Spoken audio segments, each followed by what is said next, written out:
Chapter 10. Henry Jekyll's full statement of the case. I was born in the year 18, to a large fortune, endowed besides with excellent parts, inclined by nature to industry, fond of the respect of the wise, and good among my fellow men, and thus, as might have been supposed, with every guarantee of an honourable and distinguished future. And indeed, the worst of my faults was a certain impatient gaiety of disposition, such as has made the happiness of many, but such as I found it hard to reconcile with my imperious desire to carry my head high, and wear a more than commonly grave countenance before the public. Hence it came about that I concealed my pleasures, and that when I reached the years of reflection, and began to look round me, and take stock of my progress and position in the world, I stood already committed to a profound duplicity of life. Many a man would have even blazoned such irregularities as I was guilty of, but from the high views that I had set before me, I regarded and hid them with an almost morbid sense of shame. It was thus rather the exacting nature of my aspirations than any particular degradation in my faults that made me what I was, and, with even a deeper trench than in the majority of men, severed in me those provinces of good and ill which divide and compound man's dual nature. In this case, I was driven to reflect deeply and inveterately on that hard law of life which lies at the root of religion and is one of the most plentiful springs of distress. Though so profound a double-dealer, I was in no sense a hypocrite. Both sides of me were in dead earnest. I was no more myself when I laid aside restraint and plunged in shame than when I laboured in the eye of day at the furtherance of knowledge for the relief of sorrow and suffering. And it chanced that the direction of my scientific studies, which led wholly towards the mystic and the transcendental, reacted and shed a strong light on this consciousness of the perennial war among my members. With every day, and from both sides of my intelligence, the moral and the intellectual, I thus drew steadily nearer to that truth, by whose partial discovery I have been doomed to such a dreadful shipwreck, that man is not truly one, but truly two. I say two, because the state of my own knowledge does not pass beyond that point. Others will follow, others will outstrip me on the same lines, and I hazard to guess that man will be ultimately known for mere quality of multifarious, incongruous, and independent denizens. I, for my part, from the nature of my life, advanced infallibly in one direction, and in one direction only. It was on the moral side, and in my own person, that I learned to recognize the thorough and primitive duality of man. I saw that, of the two natures that contended in the field of my consciousness, even if I could rightly be said to be either, it was only because I was radically both, and from an early date, even before the course of my scientific discoveries, had begun to suggest the most naked possibility of such a miracle. I had learned to dwell with pleasure, as a beloved daydream, on the thought of the separation of these elements. If each, I told myself, would be housed in separate identities, life would be relieved of all that was unbearable. The unjust might go his way, delivered from the aspirations and remorse of his more upright twin, and the just could walk steadfastly and securely on his upward path, doing the good things in which he found his pleasure, and no longer exposed to disgrace and penitence by the hands of this extraneous evil. It was the curse of mankind that these incongruous faggots were thus bound together, that in the agonized womb of consciousness these polar twins should be continuously struggling. How then were they dissociated? I was so far in my reflections when, as I have said, a side light began to shine upon the subject in the laboratory table. I began to perceive more deeply than it has ever yet been stated the trembling immateriality, the mist-like transience of this seemingly so solid body in which we walk attired. Certain Asians are found to have the power to shake and pluck back that fleshly vestment, even as a window might toss the curtains of a pavilion. For two good reasons, I will not enter deeply into this scientific branch of my confession. First, because I have been made to learn that the doom and burden of our life is bound forever on man's shoulders, and when the attempt is made to cast it off, what returns upon us with more unfamiliar and more awful pressure. Second, because as my narrative will make, alas, too evident, my discoveries were incomplete.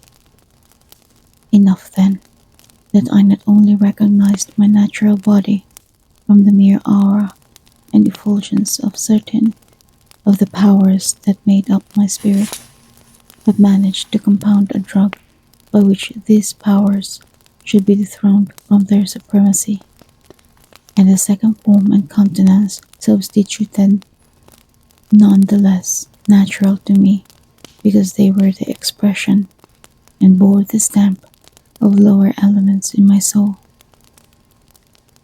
I hesitated long before I put this theory to the test of practice. I knew well that I risked death, for any drug that is potently controlled and shook the very fortress of identity might, by the least scruple of an overdose, or at the least inopportunity in the moment of exhibition, utterly blot out that immaterial tabernacle which I looked to it to change. But the temptation of a discovery so singular and profound at last overcame the suggestions of alarm. I had long since prepared my tincture. I purchased at once from a firm of wholesale chemists a large quantity of a particular salt which I knew, from my experiments, to be the last ingredient required, and late one accursed night I compounded the elements, watched them boil and smoke together in the glass, and when the ebullition had subsided, with a strong glow of courage, drank off the potion. The most racking pangs succeeded, a grinding in the bones, deadly nausea, and a horror of the spirit that cannot be exceeded at the hour of birth or death. Then these agonies began swiftly to subside, and I came to myself as if out of a great sickness. There was something strange in my sensations, something indescribably new, and, from its very novelty, incredibly discreet. I felt younger, lighter, happier in body. Within I was conscious of a heady recklessness, a current of disordered sensual images running like a millrace in my fancy, a solution of the bonds of obligation, an unknown, but not an innocent freedom of the soul. I knew myself, at the very first breath of this new life, to be more wicked, tenfold more wicked, sold a slave to my original evil. And the thought, in that moment, braced and delighted me like wine. I stretched out my hands, exulting in the freshness of these sensations, and in the act I was suddenly aware that I had lost in stature. There was no mirror at that date in my room. That which stands beside me as I write was brought there later on, and for the very purpose of these transformations. The night, however, was far gone into the morning. The morning, black as it was nearly ripe for the conception of the day. The inmates of my house were locked in the most rigorous hours of slumber, and I determined, flushed as I was with hope and triumph, to venture in my new shape as far as to my bedroom. I crossed the yard, wherein the constellations looked down upon me. I could have thought, with wonder, the first creature of that sort that their unsleeping vigilance had yet disclosed to them. I stole through the corridors, a stranger in my very own house, and coming to my room, I saw for the first time the appearance of Edward Hyde.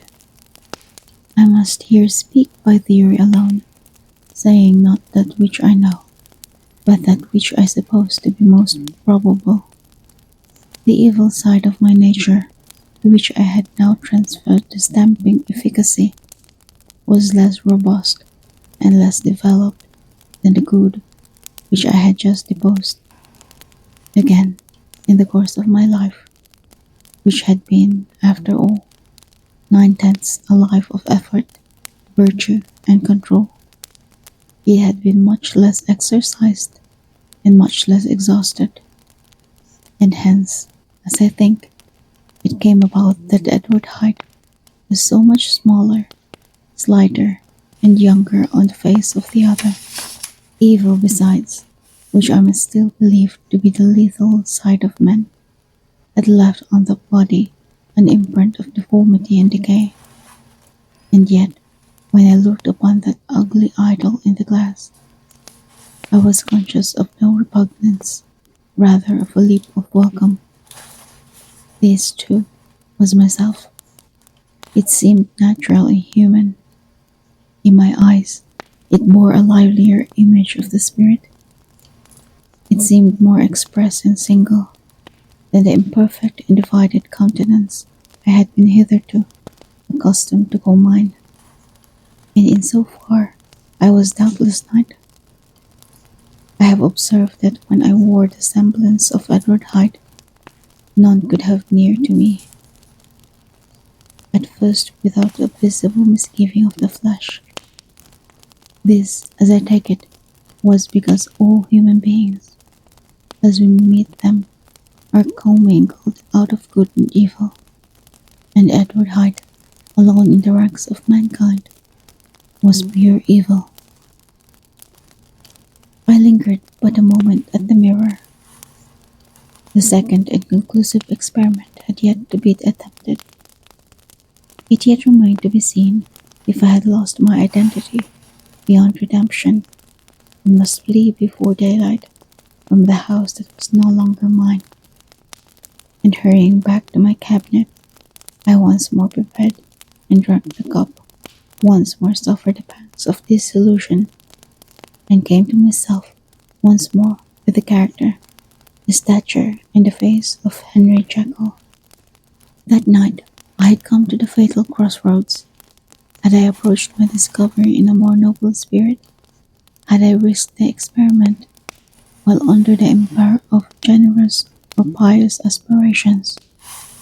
All must have been otherwise, and from this agonies of death and birth, I had come forth an angel instead of a fiend. The drug had no discriminating action. It was neither diabolical nor divine. It but shook the doors of the prison house of my disposition, and like the captives of Philippi, that which stood within ran forth. At that time my virtue slumbered, my evil, kept awake by ambition, was alert and swift to seize the occasion, and the thing that was projected was Edward Hyde. Hence, although I had now two characters, as well as two appearances, one was wholly evil, and the other was still the old Henry Jekyll, the incongruous compound of whose reformation and improvement I had already learned to despair. The movement was thus wholly toward the worse. Even at the time, I had not conquered my aversions to the dryness of a life of study. I would still be merrily disposed at times, and as my pleasures were, to say the least, undignified, and I was not only well known and highly considered, but growing towards the elderly man, this incoherency of my life was daily growing more unwelcome. It was on this side that my new power tempted me until I fell in slavery. I had but to drink the cup, to doff at once the body of the noted professor, and to assume, like a thick cloak, that of Edward Hyde. I smiled at the notion. It seemed to me at the time to be humorous, and I made my preparations with the most studious care. I took and furnished that house in Soho, to which Hyde was tracked by the police, and engaged as the housekeeper a creature whom I knew well to be silent and unscrupulous. On the other side, I announced to my servants that a Mr. Hyde, whom I described, was to have full liberty and power about my house in the square, and to Paramiceps. I even called and made myself a familiar object. In my second character, I next drew up that rule to which you so much objected, so that if anything befell me in the person of Dr. Jekyll, I could enter on that of Edward Hyde without pecuniary loss, and thus fortified, as I supposed on every side, I began to profit by the strange immunities of position. Men have before hired bravos to transact their crimes, while their own person and reputation sat under shelter. I was the first that ever did so for his pleasures. I was the first that could plod in the public eye with a load of genial respectability, and in a moment, like a schoolboy, strip off his lendings and spring headlong into the sea of liberty. While for me, in my impenetrable mantle, the safety was complete. Think of it, I did not even exist. Let me but escape into my laboratory door.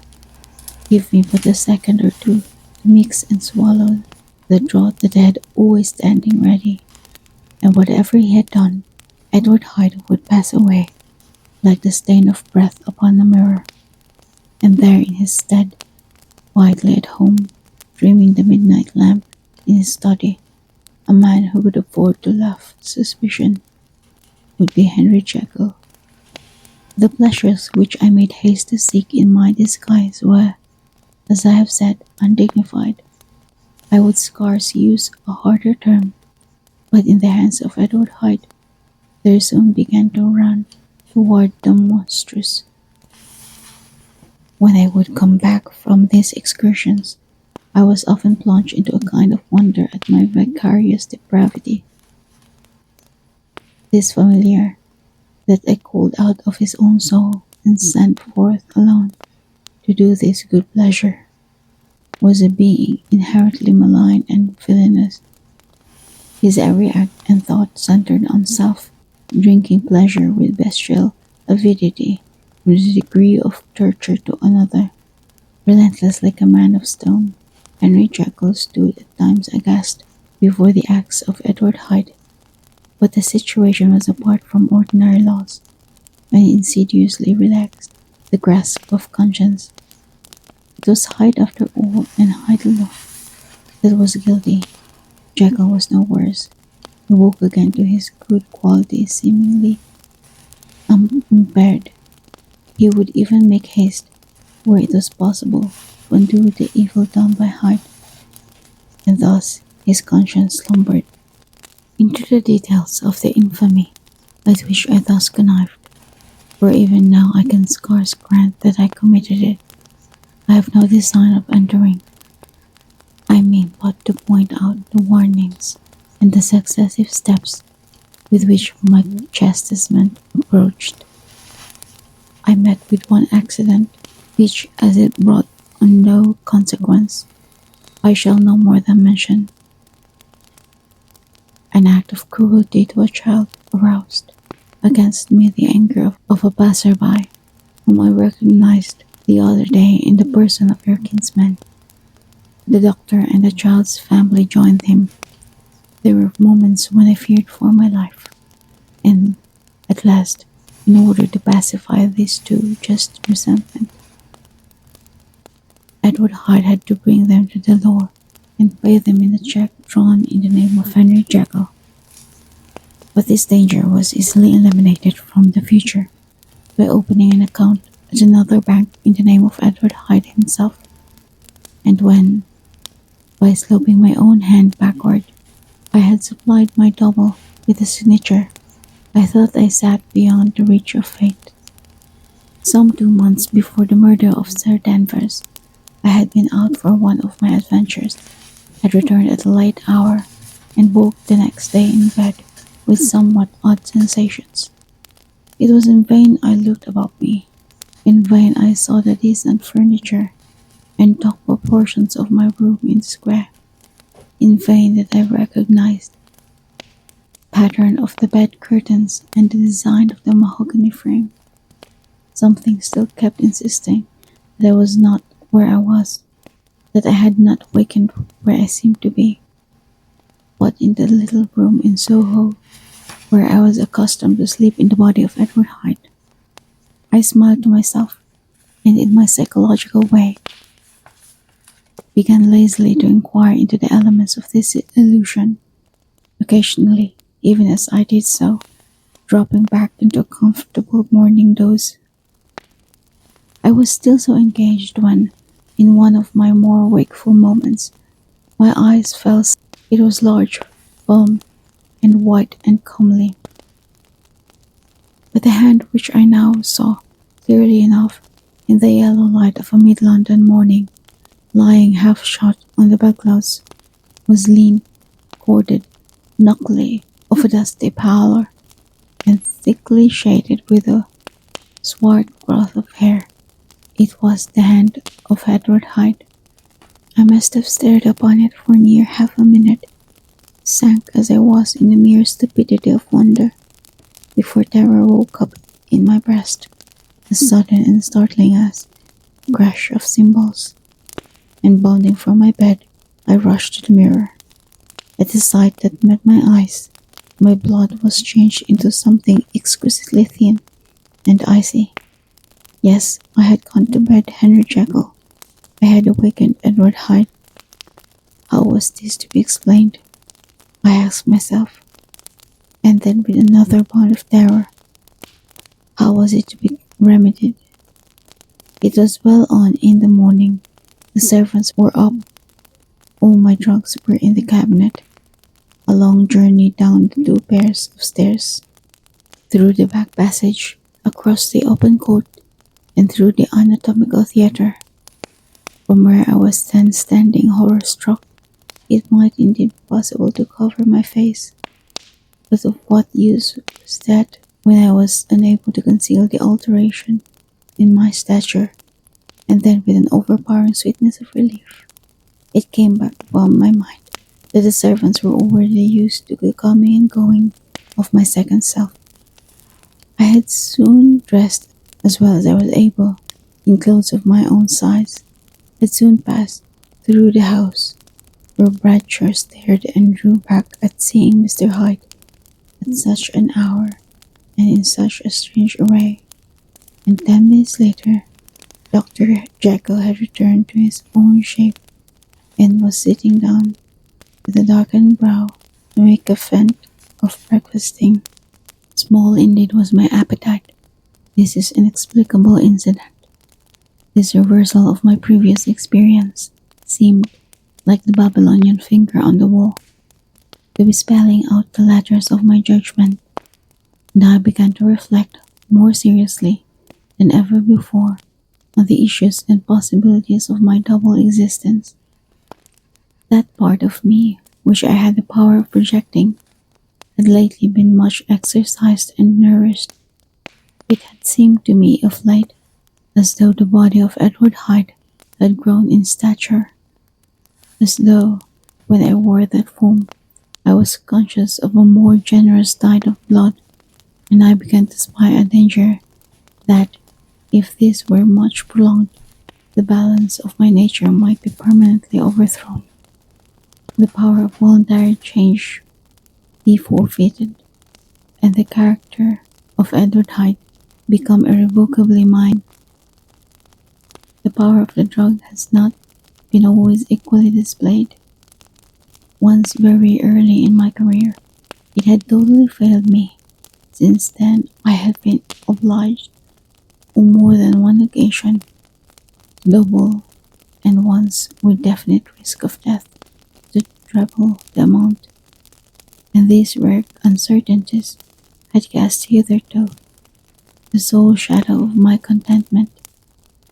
Now, however, and in the light of that morning's accident, I was led to remark that whereas, in the beginning, the difficulty had been to throw off the body of Jekyll, it had of late gradually decidedly transferred itself to the other side.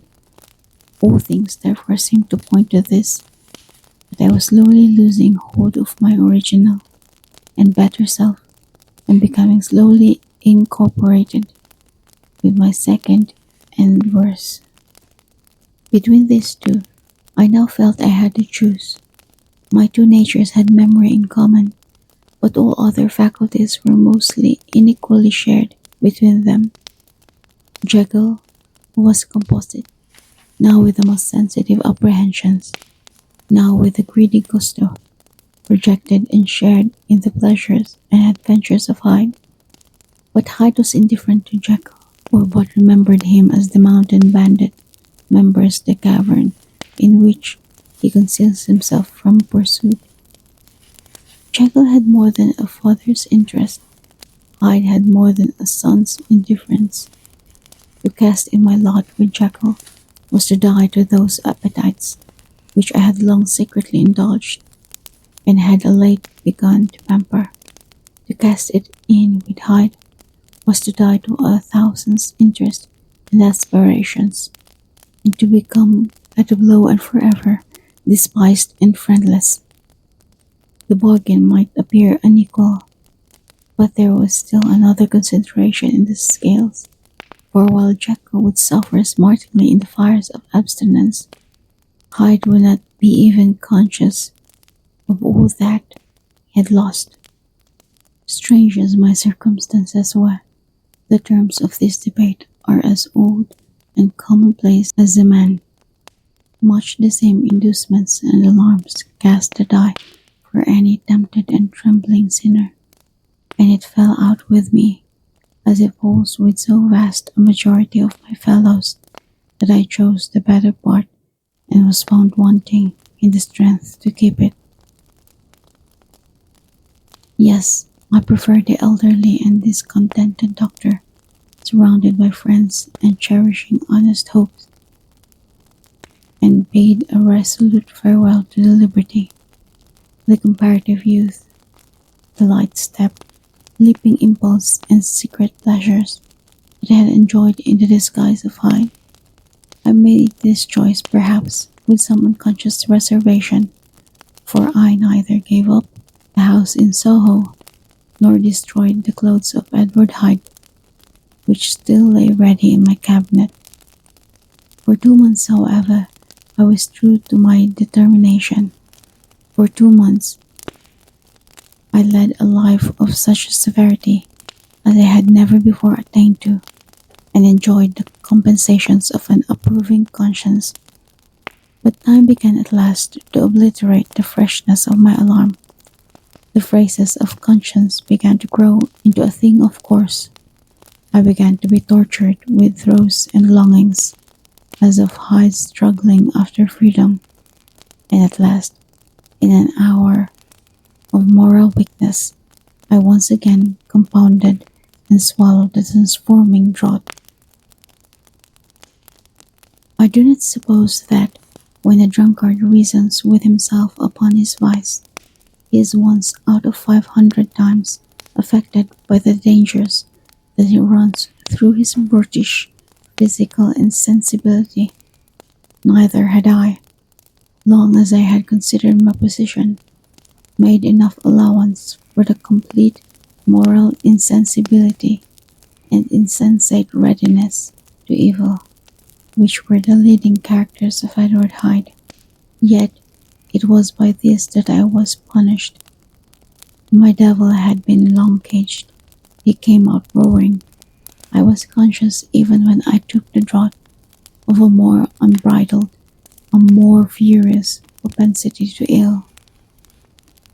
It must have been this, I suppose, that stirred in my soul that tempest of impatience with which I listened to the civilities of my unhappy victim. I declare, at least before God, no man morally sane would have been guilty of that crime upon so pitiful a provocation, and that I struck in no more reasonable spirit than that in which a sick child may bring a plaything. But I had voluntarily stripped myself of all those balancing instincts by which even the worst of us continues to walk with some degree of steadiness among temptations, and in my case, to be tempted, however slightly, was to fall. Instantly, the spirit of hell awoke in me and raged. With a transport of glee, I molded the unresisting body, tasting delight from every blow. And it was not till weariness had begun to succeed that I was suddenly, in the top fit of my delirium, struck through the heart by a cold thrill of terror. A mist dispersed. I saw my life to be forfeit, and fled from the scene of these excesses, at once glorifying and trembling, my lust of evil gratified and stimulated, my love of life screwed to the topmost peg. I ran to the house in Soho, and, to make assurance doubly sure, destroyed my papers. Thence I set out through the lamp-lit streets, in the same divided ecstasy of mind, gloating on my crime, lightly-headedly devising others in the future, and yet still hastening and still hearkening in my wake for the steps of the avenger. Hyde had a song upon his lips as he compounded the draught, and as he drank it, pledged the dead man. The pangs of transformation had not done tearing him.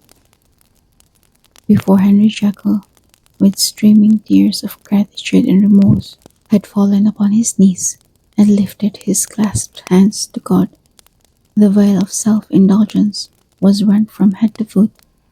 I saw my life as a whole.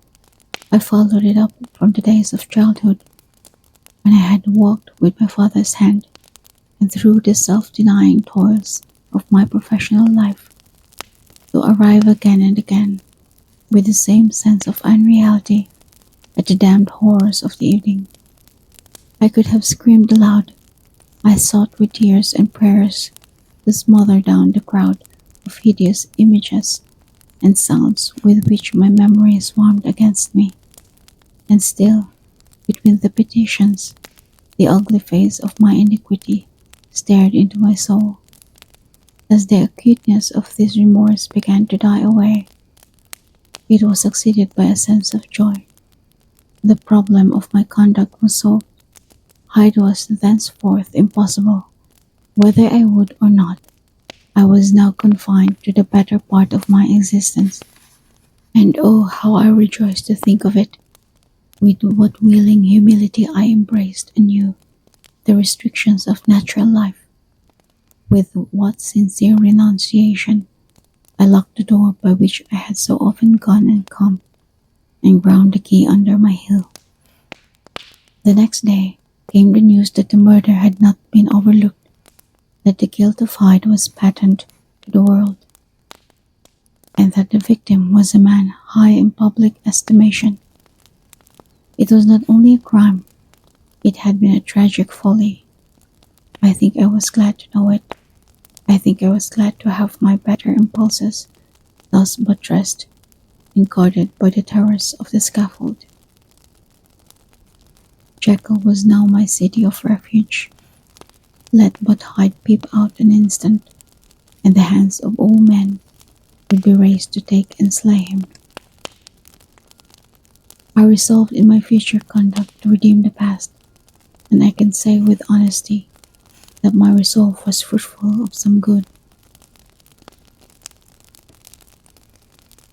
You know yourself how earnestly, in the last months of the last year, I labored to relieve suffering.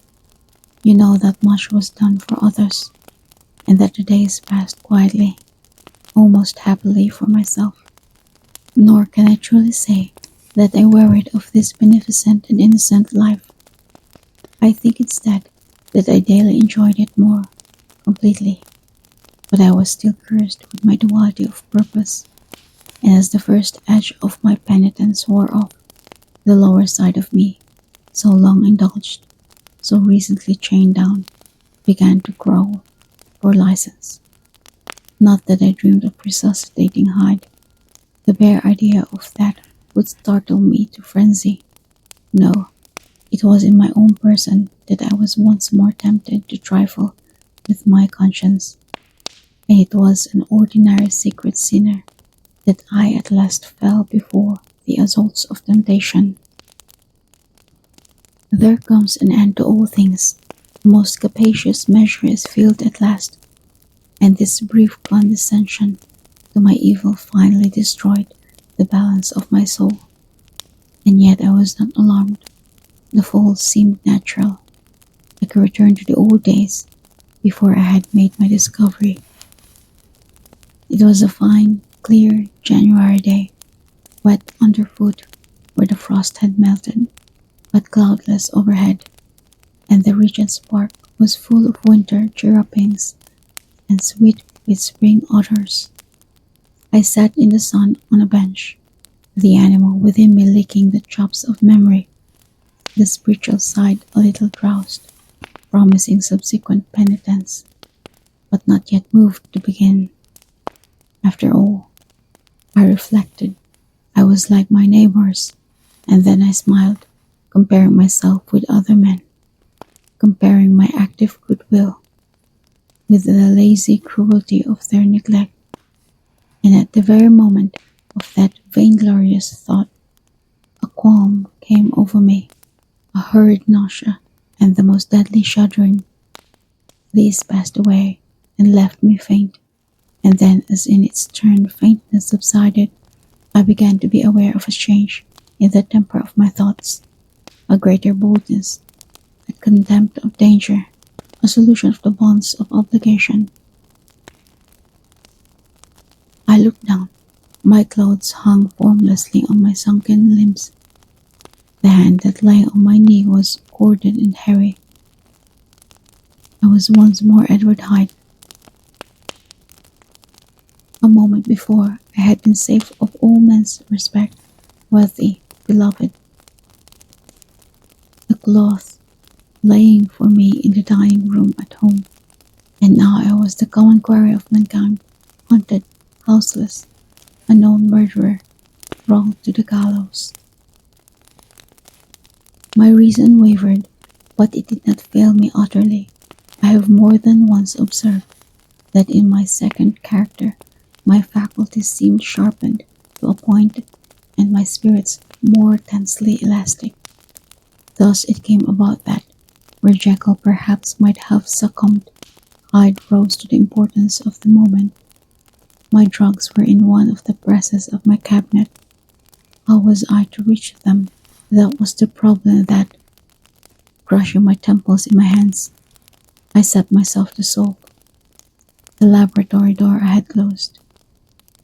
If I sought to enter by the house, my own servants would consign me to the gallows. I saw I must employ another hand, and thought of Lanyon. How was he to be reached? How persuaded, supposing that I escaped capture in the streets? How was I to make my way into his presence? And how should I, an unknown and displeasing visitor, prevail on the famous physician to rifle the study of his colleague, Dr. Jekyll? Then I remembered that of my original character, one part remained to me. I could write my own hand, and once I had conceived that kindling spark, the way that I must follow became lighted up from end to end. Thereupon, I arranged my clothes as best as I could, and summoning a passing hansom, drove to a hotel in Portland Street, the name of which I chanced to remember. At my appearance, which was indeed comical enough, however tragic of fate, his garments covered, the driver could not conceal his mirth. I gnashed my teeth upon him with a gust of devilish fury, and the smile withered from his face, happily for him, yet more happily for myself. For in another instant I had certainly dragged him from his perch. At the inn, as I entered, I looked about me with so black a countenance as made the attendants tremble. Not a look did they exchange in my presence, but obsequiously took my orders, led me to a private room, and brought me wherewithal to write. Hyde, in danger of his life, was a creature new to me, shaken with inordinate anger, strung to the pitch of murder, lusting to inflict pain. Yet the creature was astute, mastered his fury with a great effort of the will, composed his two important letters, one to Lanyon and the other to Poe, and that he might receive actual evidence of their being posted, sent them out with directions that they should be registered. Thenceforward, he sat all day over the fire in the private room, gnawing his nails. There he dined, sitting alone with his fears, the waiter visibly quailing before his eye. And thence, when the night was fully come, he set forth in the corner of a closed cab, and was driven to and fro about the streets of the city. He, I say, I cannot say, that child of hell, I had begun human, nothing lived in him but fear and hatred, and when at last, thinking the driver had begun to grow suspicious, he discharged the cab and ventured on foot, attired in his misfitting clothes, an object marked out for observation, into the midst of the nocturnal passengers. These two base passions raged within him like a tempest. He walked fast, haunted by his fears, chattering to himself, skulking through the less frequented thoroughfares, counting the minutes that still divided him from midnight. Once a woman spoke to him, offering, I think, a box of lights. He smote her in the face, and she fled. When I came to myself at Lanyon's, the horror of my old friend perhaps affected me somewhat. I do not know. It was at least but a drop in the sea to the abhorrence with which I looked back upon these hours. A change had come over me. It was no longer the fear of the gallows. It was the horror of being Hyde that racked me. I received Lanyon's condemnation partly in a dream. It was partly in a dream that I came home to my own house and got into bed. I slept after the prostration of the day, with a stringent and profound slumber, which not even the nightmares that wrung me could avail to break. I awoke in the morning shaken, weakened but refreshed. I still hated and feared the thought of the brute that slept within me, and I had not, of course, forgotten the appalling dangers of the day before.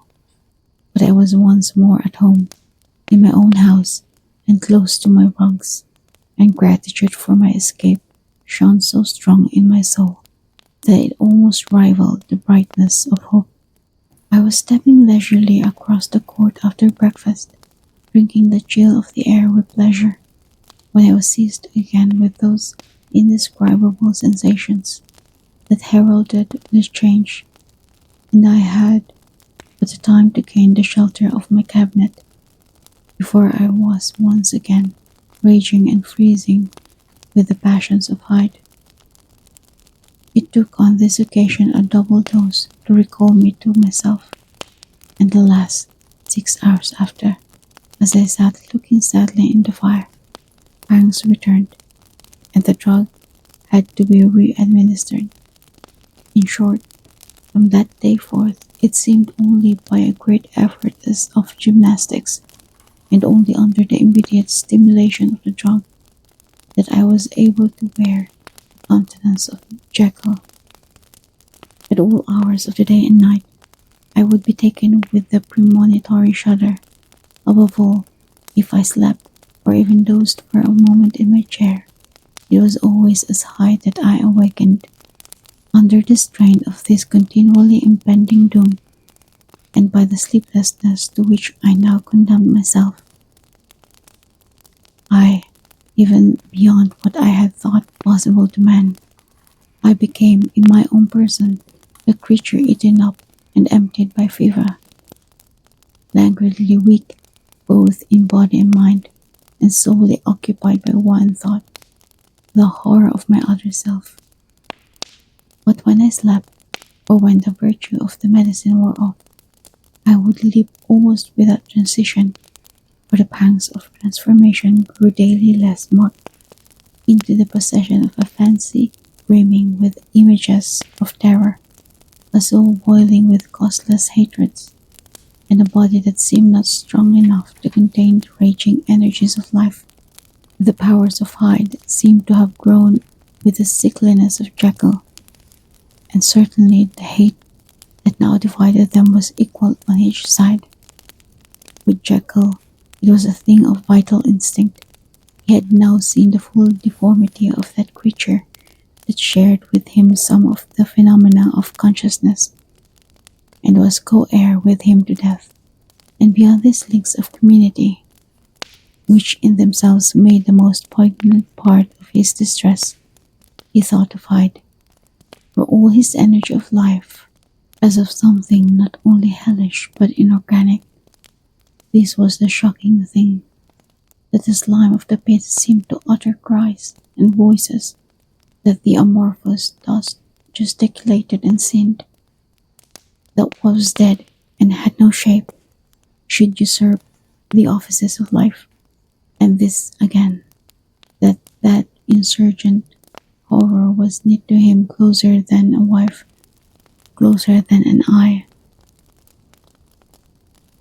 lay caged in his flesh, where he heard it mutter and felt it struggle to be born, and at every hour of weakness and in the confidence of slumber prevailed against him and deposed him out of life.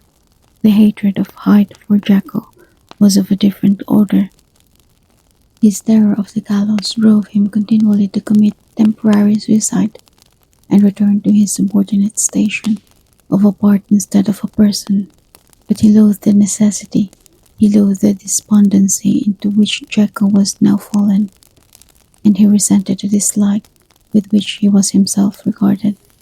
Hence the ape-like tricks that he would play me, scrawling in my own hand blasphemies on the pages of my books, burning the letters and destroying the portrait of my father.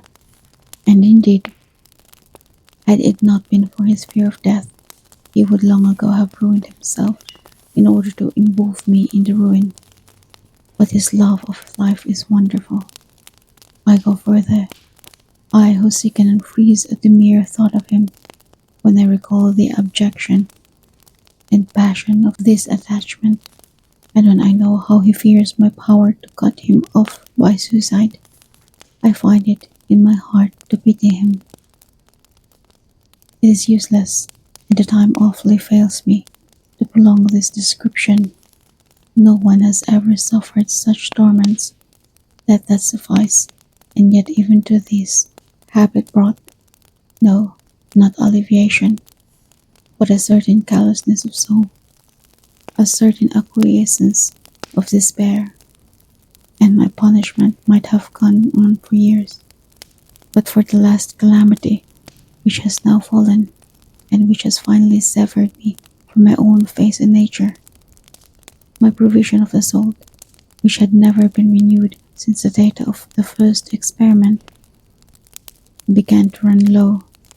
I sent out for a fresh supply and mixed the draught. The ebullition followed, and the first change of color, not the second. I drank it, and it was without efficiency.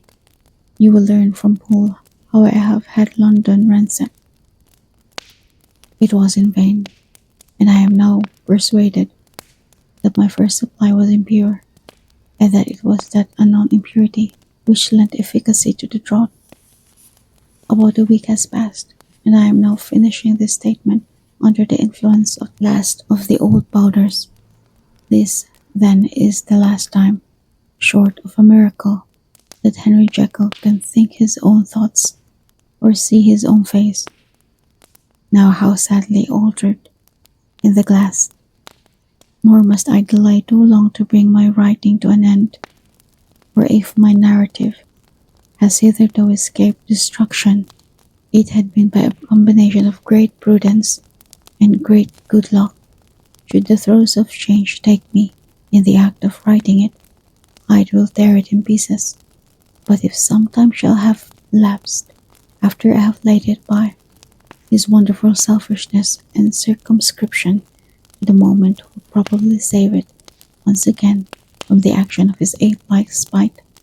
And indeed the doom that is closing on us both has already changed and crushed him. Half an hour from now, when I shall again and forever re-indue that hated personality, I know how I shall sit shuddering and weeping in my chair, or continue, with the most strained and fear-struck ecstasy of listening, to pace up and down this room, my last earthly refuge, and give ear to every sound of menace. Will Hyde die upon the scaffold, or will he find courage to release himself at the last moment? God knows. I am careless. This is my true hour of death, and what is to follow concerns another than myself. Here then, as I lay down the pen and proceed to seal up my confession, I bring the life of that unhappy Henry Jekyll to an end.